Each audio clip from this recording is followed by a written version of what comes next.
নামাজের পাবে আর একটা পর্দার নেকি পাবে। বলেন সুবহানাল্লাহ। বুঝতে পারছেন? এক্সট্রা একটা নেকি পাবে পর্দা।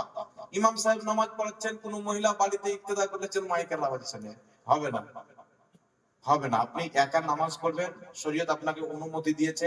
রাসূলুল্লাহর সহিহ হাদিস আবু দাউদ শরীফে, হাকিম আল মুস্তাদরাকে, মুসনাদ আহমদে অসংখ্য কিতাবে আছে। আলবানী পর্যন্ত সহিহ বলে জানিয়েছে। যার নিকটে সহিহ হাদিস জয়ীফ, ওই পর্যন্ত হাদিসটাকে সহিহ বলেছে।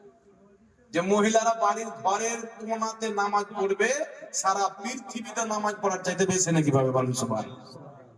এর চেয়ে আর কিছু হতে পারে বাবা? জি, আল্লাহ বুঝার তৌফিক দান করুক সকলকে। আল্লাহ আর কিছু তো বলে দিলাম যে মেয়েদের কোনো ঈদের নামাজই নাই। যার উপরে জুম্মা ওয়াজিব আছে তার উপরে ঈদ ওয়াজিব আছে। জি, আর যার উপরে জুম্মা নাই তার উপরে ঈদের নামাজও নাই। আশা করি আপনারা বুঝতে পেরেছেন তো বাবা? মেয়েদের মশলাটা পয়েন্ট করলাম, বুঝতে পেরেছেন?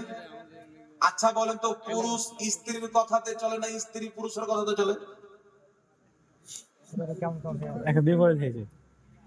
পুরুষের কথাতে স্ত্রী চলে না স্ত্রীর কথাতে পুরুষ চলে? না, যেটা লজিক, যে জিনিসটা আসলে ওটা বলেন না। শরীয়ত কি বলছে? স্বামীর কথাতে স্ত্রীকে চলতে হবে। আর কোন স্ত্রীর কথাতে যদি স্বামী চলে তো আমাদের দিকে ওকে ভালো বলা। হ্যাঁ, আমার কাছে আছে, ফোনটা তো বারবার কাটছি, ভিডিও করছি, বুঝছি তো, শুনে না। জি, তার কারণে বুঝাবেন আপনার স্ত্রীরা যদি না বুঝে আমাদের সাথে কন্টাক্ট করবে। এই আধ ঘন্টা আশা করি আপনারা সবাই তো বাংলা পড়তে জানেন। আমি জি, আমার নাম্বার রাখবেন আপনারা, ইমাম সাহেবের কাছ থেকে নাম্বার নেবেন। ইমাম সাহেবের কাছ থেকে নাম্বার নেবেন। আগে মহিলাদেরকে বক্তাটা প্রতিদিন আসবে, কবে থেকে নিষেধ?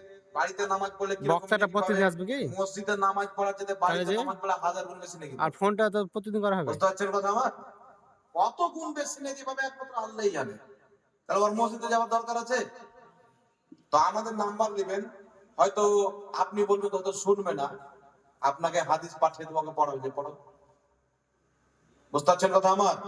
যে কোনো বিষয় আল্লাহ পাক বলেছেন যেটা তোমরা জানো না